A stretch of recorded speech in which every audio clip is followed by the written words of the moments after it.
Mr. President, why do we have 20% of the world's deaths from the coronavirus and only 4% of the world's population? Well, you don't know what you have. Do you think you're getting honest numbers from some of these countries? Do you really believe those numbers in this vast country called China, and that they have a certain number of cases and a certain number of deaths? Does anybody really believe that? Here's the story.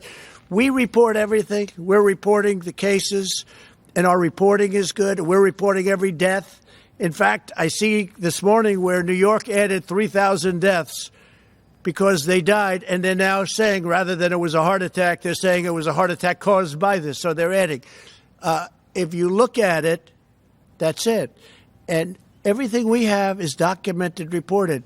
And what they are doing is, just in case, they're calling it this, and that's okay. That's okay. But we have more cases because we do more reporting.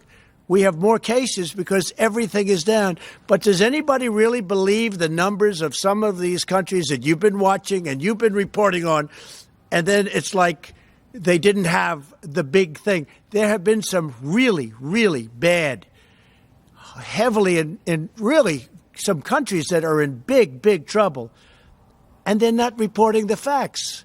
And that's up to them. All I know is we report the facts, and we're a country that's getting better. John, go ahead. Mr. President, multiple sources are telling Fox News today that the United States government now has high confidence that while the coronavirus is a naturally occurring virus, it emanated from a virology lab in Wuhan, that because of lax safety protocols, an intern was infected, who later infected her boyfriend, and then went to the wet market in Wuhan, where it began to spread. Does that correspond with what you have heard from officials? Well, I don't want to say that, John, but I will tell you more and more we're hearing the story, and we'll see. When you say multiple sources, now there's a case where you can use the word sources, but we are doing a very thorough examination of this horrible situation that happened. Go ahead, please. In your many conversations with President Xi, Mr. President, did you ever discuss with him State Department concerns about lax safety protocols that had been reported to the State Department from the embassy in Beijing about that laboratory? I don't want to discuss what I talked to him about the laboratory. I just don't want to discuss it. It's inappropriate right now. Please. China and others have criticized you for using the phrase Chinese virus. How do you feel about that? Are you going to continue using that phrase? Well, China was putting out information which was false, that our military gave this to them. That was false. And rather than having an argument, I said, I have to call it where it came from. It did come from China. So I think it's a very accurate term. But no, I didn't appreciate the fact that China was saying that our military gave it to them. Our military did not give it to anybody. Critics say using that phrase creates a stigma.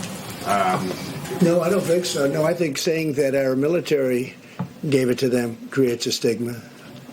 And then one day we hear about this rumor in China, and then we find out it's much more than a rumor. And then all of a sudden we make a great decision to close it up early. It would be a whole different world. It would be a whole different world. But we make a decision to close it up to China, and all of a sudden tourism, and then we close it up to Europe, which, people never heard of this before. I'm not sure that that's ever been done. I know that when I made the decision to close it to China, people told me that's never been done before, but it was a great decision. We make good decisions. So I'll tell you my best decision. The people behind me are total pros. All over the world, they're respected. Dr. Birx, Anthony, who's become where's Anthony? He's become a major television star for all the right reasons. No, he's just so professional, so good. The people that we have working here have been incredible, and they're totally respected. The Admiral has been incredible, having to do with the testing, incredible, and he's viewing this as testing also for the future. We're building a platform.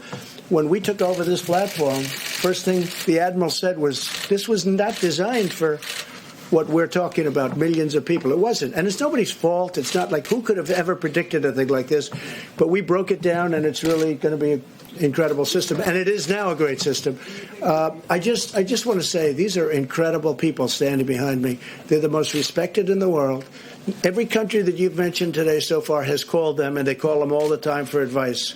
There's nobody better than what we have.